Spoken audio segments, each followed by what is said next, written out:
Hey guys, welcome back to another episode of Healing in Hindsight. We are on episode 3, chugging right along. So today I wanted to talk to you guys about preparation. So we learned about what diabetes is. I've shared with you guys my backstory, but something that I really wanted to ensure that I put out there is how to get yourself ready, not only for your doctor's appointment, but what to expect kind of afterwards and how to start the transition into altering your lifestyle once you have been diagnosed.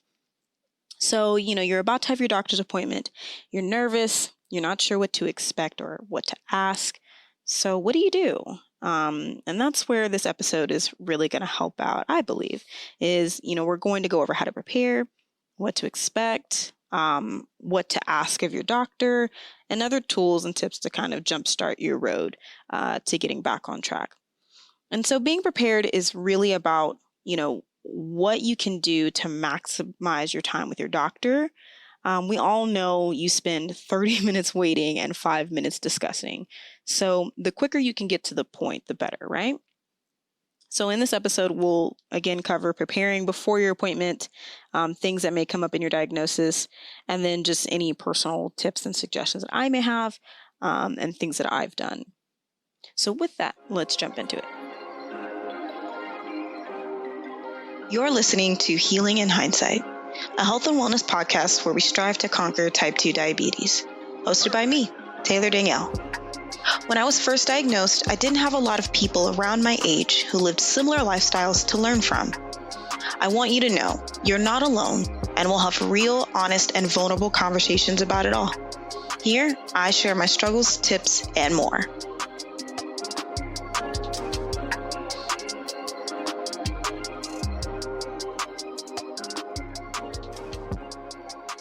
All right. So the first kind of thing that I really like to just kind of point out is prepare yourself by getting clarity. It's really important to understand the information that your doctor is providing you. So if you're unsure of the terms that they're using, ask them what it means. They're not going to know what you want to know unless you tell them. And feel free to do a little bit of your own research before you get to the doctor's office. So things like how they determine you're a diabetic, A1C, blood sugar levels, sometimes medication types, all of those things are things that you can do a quick Google search and get a basic rundown of what all of those things mean. But by all means, when you are with your doctor, ask them those questions. Some may still explain stuff, but I'm always just someone who likes to ask for clarification. And even if they do explain things right out the gate, which is great, recap it in your own words so that way you can really ensure that you understand what's being told to you. And then once you understand that, you can begin to discuss the tools that you'll need. So ask about their suggestions for treatment and how it may affect your routine or current lifestyle. Do you already take any other medications or vitamins? Which usually when they prescribe new medication, they'll ask you already. But even so, I always like to also ask about vitamins because that's not always something that they lean into as heavy. And it's just good to know that anything that you are ingesting in your body is going to work well together, not against you, right? And so I always say that if you are going to be put on medication, ask what alternatives are there. If I don't want to do medication, what are, the areas? Because it also is going to depend on the severity of your diagnosis. But ask, what's the road to not be on medication? Because to me, that's really what tells you if your doctor, I won't say if they're really for helping you recover, but we all know that it's very difficult for doctors to see that. They're put in the same kind of routine of like see as many patients as possible and treat the symptoms kind of thing. So I always like to ask, what can I do to manage this naturally or to move into a state where this is no longer a thing? And that really helped me also build rapport with my doctor of like, I'm not just going to take pills, swallow them, and go home. I want to be able to do more to be better. So with that said, I just want to add in before we deeper dive into stuff. I am not a doctor, guys. I'm not, although Dr. Turner does sound cool, I am not. So please, please, please, everything that I am sharing is just my opinion, my perspective, and kind of things that I've gone through or have, shared with friends and family members that have gone through similar things. So always, always, always, anything that you may decide to do from these suggestions, if I could talk, please always just run it by a medical professional. I do not want to take away from those who have taken the time to educate themselves and go through the training necessary to be able to do this. So please, please, please always do that. Okay, so the next thing that you're probably going to discuss, or that you should bring up if it's not coming up, is medication and then meters. Now, medication is going to be a pretty obvious one, but it can vary. Everybody is different. It also depends on the severity of your blood test results and your urine test results. But more often, probably the first thing that your doctor may do is prescribe you some type of oral medication. Again, it depends on how high your A1C is, which is the blood test that they do every 90 days to kind of see where you're at. So a lot of people, including myself, we receive oral medication or pills, basically. And metformin is a common starter prescription to help control your blood sugar. Now, there's like a whole episode going into a deeper dive about metformin and side effects and kind of things you may expect and kind of best practices, depending on what your doctor says, but also things that I just found worked for me. So don't worry if you're not 100% sure, but again, ask your doctor about this as well so you can understand what you are putting into your body, okay? So again, metformin is a common starter prescription to help control your blood sugar. But I haven't really experienced anyone going straight to insulin unless they're type 1. And again, type 1 is where you kind of have to put that in your system because your body is just not doing enough, producing enough. It's not to say that it can't happen. It really just depends on where you are when all of your results come back in. So metformin will probably be the most likely thing that you are prescribed if you're first diagnosed. It's just to kind of get your body used to it and to help it regulate and do the things that it needs to do to keep your blood sugar levels in check. So the second thing your doctor may discuss is blood sugar meters. This is how you're going to be able to see what your blood sugar levels are at that exact moment of taking it. The frequency of how often you'll check this is something that you want to clarify with your doctor as well. So for example, my doctor told me I don't need to check it very often. Once a day in the mornings, like right after I get up, fasting, no food in my system, is the best. She did say I could check, a few hours after dinner if I wanted to, just to kind of see where I'm at. But for the most part, I'm good to go once a day in the mornings. One thing that is really important, and it's kind of the same with your medication, is it's best to check about the same time every day if you can. It really helps to kind of see what your body is doing at that exact time. This also helps me understand what I did the night before. So let's say if I check my blood sugar every morning at 7 a.m., and one night I stopped eating at let's say 7 p.m. But then another night, I stopped eating after 10 or 11. I still took my medication at the same time, but I might see a variation in my numbers the next morning. And that helps me to kind of track down, okay, what did I do well? What do I need to do differently? And I've seen a significant difference, when I've done that. So I usually try to stop eating between 8 and 10. It's just difficult because I work so much. And so I forget that I might need a meal.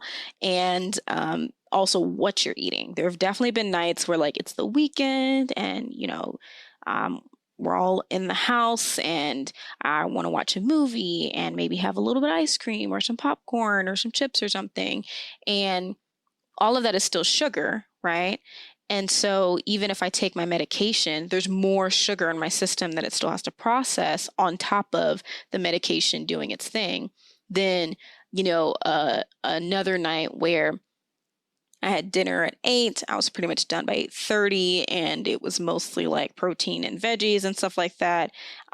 Maybe a glass of wine or something, but nothing, no extra kind of sugar to have my body processing overnight. I usually try my best to have sugary stuff earlier in the day because it does take longer to break down. But anyway, it's just kind of an example of why it's best to check at the same time because it helps you be able to pinpoint any changes in your blood sugar levels. So the next thing is whenever you are looking into meters, there's a lot of different ones. I did do a post prior to the season dropping about blood sugar meters. I'll link that in the show notes just to give you an idea, but there's usually 4 main areas that you check for. And I'll let you guys take a look at that just to kind of get an idea of what that is. But you want to invest in a meter. They can go from really expensive to not so expensive. So you have a lot of options for blood sugar meters. There's I think my first meter was like $15 at Walmart. So you have a lot of room for these meters, and it's really just kind of about what suits you and what's convenient for you. I have been no stranger about what meter I use. I personally use One Drop, and it's a Bluetooth meter that syncs with a companion phone app. And I really like it because it connects with Apple Health, and it really is affordable, in my opinion, from a standpoint of long term. So one thing that you'll find is that the meter itself and the lancet itself will be really cheap. Even the little replacement lancets that you have to put in are really cheap. The strips, though, hella expensive, and it can be a lot, especially if you might have to check more often. So One Drop has a really great either one-time buy or a subscription plan where they just ship it to your house on whatever frequency works best, and that's been good for me. And you can skip months. So that's what I've done in the past of I actually have plenty of strips left. So I'm okay with skipping it. I think it's like $25 for 100 to unlimited. I'm not sure, but I'll link in the show notes their website and access to that. And of course, I do have within that link, you do have $20 off if you do decide to sign up for it. So feel free to take advantage of that so you can get a feel of what it's like. I just like the convenience of all of that information being readily available on my phone if I need to check something. And you can generate reports. It does kind of like these blood sugar insights to give you an idea of like, hey, your blood sugar might go up in the next few hours or it might go down in the next few hours. You can log your exercise, your food. And again, if it's linked to Apple Health, it can pull some of that information as well. It does work with other apps. I think I want to say Fitbit, things like that. It can connect with. It's available for both iPhone and Android. So anybody can basically use this. So I really, really, really do like the One Drop meter. I have used it for a very long time. I don't really have any, plans to switch, but I'm always open to suggestion for stuff too. So feel free to let me know what meter you like to use. But, I think it's just a really good starting point for something that's so relatively inexpensive. But nothing is wrong with, any of the like AccuCheck meters. That's one of the ones that I have. And I also keep it as a backup. Technology isn't perfect, guys. And so sometimes it's nice to have an extra one just in case. It's also kind of how I calibrate as well, just to make sure everything's functioning well. So it's really, really good just to have one on you. And just talk to your doctor about what your range should be, what you're looking for when you're fasting, and then even like what to expect. Hey, if I check 2 to 3 hours after I've had a meal, like where should my blood sugar levels kind of hit? Because it's expected for it to go up when you eat, right? But you don't want it to go super high or super low. There's kind of a middle range that you want to be. So just chat with your doctor about that. Um, so that way they can kind of give you an idea of how you can adjust. And so one of the last things that I think is really important is to, well, not one of the last things, but like second to last thing, is just have a routine. So you've got your meds, you've got your equipment, and you've had this conversation with your doctor. And so you're kind of like, okay, now what? Once you have all of that information and your instructions for how to take your meds and use your blood meter and all of that, you want to start to incorporate this into your day to day. So this is almost going to be the same as like brushing your teeth, washing your face, like all of those kind of self-maintenance things. You want to really fold this into your routine. And this is kind of where you can get creative, but you still want a solid routine and know what you're trying to accomplish, set those small goals and then break it out. You know, it's really easy to get into this daunting routine and like feel overwhelmed by it. Just do something small, right? And so I kind of laid it out like, okay, if my goal is to lower my A1C, the smaller steps that can lead to that are like, make sure I check my blood sugar while I'm fasting or after dinner. Again, this is kind of where your doctor's recommendations can come in. Okay, so now that I know when I need to check, the second small actionable step is logging that. So whether that's through the OneDrop app or if you use the classic meters and you keep a journal and you write that down, that's kind of the next step that you would take. And then making sure you're taking your medication, whatever that cadence is. So for some, it might be twice a day, in the morning with food, so like with your breakfast, or in the evening with dinner. Again, this will always vary per person. It just depends on what your doctor suggests. And then the last, step might be log what you ate. So whenever you're checking your blood sugar, you can kind of see what foods and things might have either helped or kind of didn't help with that. So once you know what the smaller steps are to get to that point, then you can do this on a regular basis. So think about your schedule and write out how each step fits into it. And it's really important for this because knowing how your body is responding to all of these things is going to be key to your success. So these steps really should be and become normal everyday things. Like I said, just like brushing your teeth, just like taking a shower, things like that. So if we use the examples I provided, previously, and let's say you work a full-time job like myself, and you go to the gym, okay, your routine could look kind of like, okay, I wake up at 5:30, and then I immediately check my blood sugar, and then I log my results, which is automatically done with my Bluetooth meter, and then I brush my teeth, wash my face, shower, get ready for work. And then by that point, it's usually about 6:30 a.m. and I have two dogs, so I'll walk my dogs. Maybe I'll pack my breakfast and lunch if we were still going to the office. At least I could start to prepare that with this kind of new norm of working from home. And then, making sure that if you do have to physically go in, maybe you set a timer, or an alarm. So like maybe by 7:15, I'm out of the door. And then by 7:45, I'm having breakfast.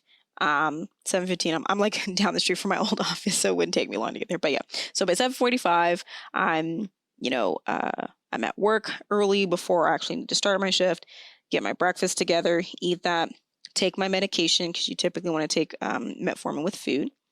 And then you're good. And then maybe by midday, 12:30-ish, I'll log my lunch and then eat that. And then as I'm leaving the office, about 5:30-ish, I'll go to the gym. Okay. And then around 7 p.m., that may be when I have dinner, I'll eat that and then take my medication. And then by 8 p.m., that'll be the cutoff point of no sugar, no carbs, only like low calorie something, water-based foods, anything that's not going to spike my blood sugar, and no sugar drinks, so like tea, or something like that. Um, Anyways, it's not a perfect thing, but just you get it. Like fold those steps into your normal routine, and just keep doing it. Build that habit because you need data in order to kind of know how to move forward. Okay. Again, just really, really want to reiterate your body needs. It takes quite a few hours for your body to not only break down food and process it, but more specifically for sugar or carbs, because carbs turn into sugar. They take the longest. So if you load up on them at dinner and then maybe, you have snacks afterwards, um, it's possible that your blood sugar is going to go up instead of down, as your body is, preparing for rest. And so this is especially hard for me. I'm a snacker. So when I'm working late, I'm so tempted to reach for, the crunchy stuff and the salty stuff. And then I'll check my blood sugar the next morning and it's way higher. Now, if you work late, like if you do like a graveyard shift, it's just the reverse. So you would stop, after your shift is over, whenever your, kind of dinner is considered, if you will. So that way, as you're resting during the day, your body is not having to process all of that. So you just kind of reverse it a bit. But, no one is saying that like your routine has to be super rigid. I'm a routine person. So it's easy for me to like list and regiment and build in like 50 alarms to remind me of each thing. But again, it's really just about getting into the habit of doing those steps as much as possible. Have I forgotten a day? Absolutely. Have I gotten so bogged down with work that I forgot to take my meds on time? Absolutely. You just kind of want to make sure that you just immediately pivot and get it back on track, especially with your meds. If you miss, like I usually try to take my meds by 8 p.m. If I forget, I immediately take them. I still want to make sure that they are in my system doing the work that I need to do. I just know to expect that by the time that I check at the same time that morning, my numbers might be a little off because I didn't get it into my system until maybe an hour or two later. So even if it's just simple things to set a reminder on your phone, or, taking your meds, or, doing little things like putting your meter next to your toothbrush, your medication bottle in the kitchen, whatever you need to do to kind of just keep that reminder in your head to do those steps, do what works for you. And that kind of leads me to my last point, is just really utilizing technology. Again, I'm sure you understand, to integrate your treatment plan into your day-to-day. And there's a lot of great tools out there to help you with that. So I am definitely a techie. I love trying new apps and gadgets and things like that. Nerd to the fullest, all for it. And so I really like to try new methods and routines to figure out what's really best. So again, I use OneDrop because it makes logging so much easier. I'm actually knocking out like 2 steps in one. And since it integrates with Apple Health, anything else that I log will also be loaded into that.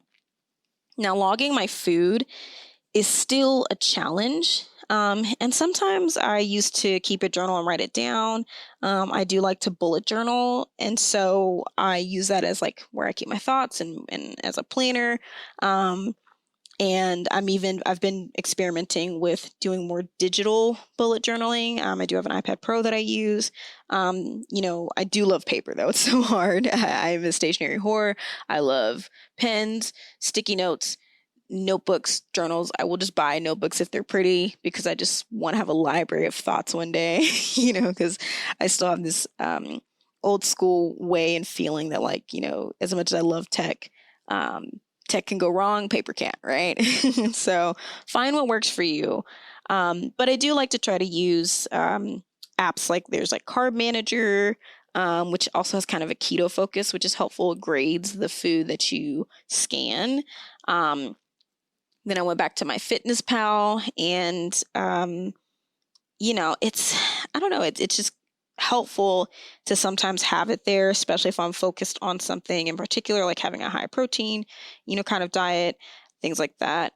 Um, it's not perfect. It's really hard for me to log my food, even in those apps, because um, breaking down each ingredient is tough, especially when it's mixed. You know what I mean? Like when I do Snap Kitchen meals, though, I love that because I don't have to like think about each individual ingredient. I can just scan it and be done. But when you cook for yourself, sometimes it can be hard. So, um, still meddling with that, but I still kind of take a mental note of what I ate for the day. I know no one else sees you all the time when you're eating, so sometimes when your blood sugar is off, what you had the day before and what kind of triggered it. Hello, ice cream and Twizzlers. Like those are my hard to let go food sometimes. And then fasting does help. So I do use apps like Zero, and I'm still playing around with Simple just to kind of see like when I stop eating versus when I start again in comparison to what my blood sugar levels are doing. And obviously, the longer I fast, the lower the number seems to be. But sometimes, even when I just do an 8 hour fast, if I stop eating and I actually pay attention to what I eat as my last meal, that can really make a huge difference and seeing how much time my body had to process everything in between it. So those are really, cool apps that I like to use. I do have a habit tracking app called Fabulous, and it's kind of like a um, course like flow. It doesn't bog you down with too many things to try to build a habit on. It's very beautifully made. And I don't know, it's almost kind of zenful. They have a lot of good mindset things and meditation things. And, the more that you complete stuff, the more that you advance and things like that. So I do like trying to use those because it's really kind of nice to just keep myself motivated in those ways to continue to build that mindset as I do. But again, it's not always perfect. I do struggle. Just find what works for you and get your friends and family involved, right? Figure out what's going to keep you motivated. If you have a support system, especially if you're have a roommate or living with a partner, let them know, hey, I've set my alarm for 8 p.m. to take my meds. If I sometimes I tend to snooze stuff. Like if I snooze it and you hear it go off, like feel free to like, nudge me like, hey, did you take your meds? Go ahead and take your meds, kind of thing. Um, Not to say that you should make them responsible for it, but it's just sometimes your support system being involved in helping you build those habits is really great. So find what works for you. And it's going to be trial and error, and it's okay if something gets missed or again, you fall off a bit, like get back on. Like I am not perfect by any means. I still struggle, but I always repivot back to, what it is that I'm trying to do. The goal is to be consistent. And even if I fall off, it's just like working out. You got to get back on. All right, so that is that for today, at least for this episode. A little bit shorter and sweeter, just to kind of get to the point and allow you some time to think and figure out what's going to work best for you as you get ready for your doctor's appointment. Maybe you've already had your doctor's appointment recently, but you're just kind of trying to figure out the next steps. It's a lot, but don't worry. Again, it can just break things down into small bits. But at least you know what to ask about and what to expect in terms of medication routine and tools. And you're on your way. And again, I'm right here with you. So I want to ensure that you have something to kind of help you if you're, kind of about to maybe schedule an appointment, or again, you already have an appointment and you just need to kind of build out that list. So I have actually created a little guide / checklist to help you during your appointment, after, and then building your routine. Or excuse me, more like before your appointment, during your appointment, after. It's a short little like 8-page ebook, and it allows you to create a little checklist of things you want to ask, things you need to do, and things you need to set up, if you will. Um, And so I just wanted to make sure that you had something to help you out so you didn't have to try to figure all of this out in your head by yourself and figure out where to put it. You can print it, you can keep it on your phone, on your computer, wherever. So there is a link in the show notes. All you have to do is head to that link. There's instructions on how you can receive it. It's totally free, and that'll get sent straight to your email, and you can use that to get you kind of started. And I hope it helps. Let me know. I definitely want to provide more guides and things like this in the future. So if you found this really helpful, let me know. It's something that I wish I had, honestly, when I went into my doctor's appointment. Again, I'm thankful that I had family to kind of guide me, but if you're like me and having something written down to kind of keep your focus on what to ask for, I think this will really be a good tool for you to use.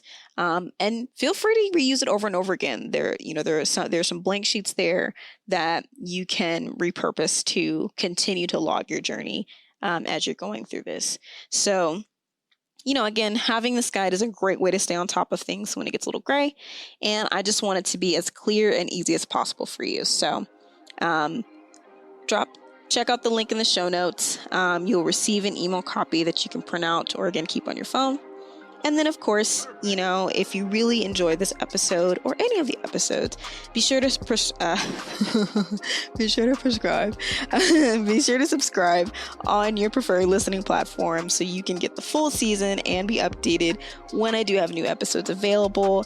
And of course, as always, I would really appreciate it if you could rate this show on iTunes, leave a review so not only more people can find us, but also so I can get your feedback and understand, is this helping? Is this not helping?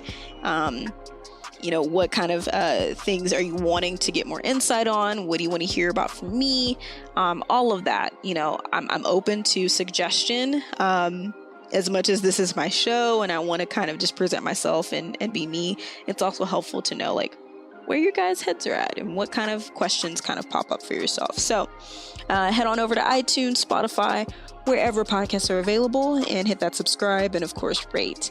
And you can also follow me on Instagram at Healing in Hindsight. And you can, of course, check out the other episodes and the show notes at healinginhindsight.com.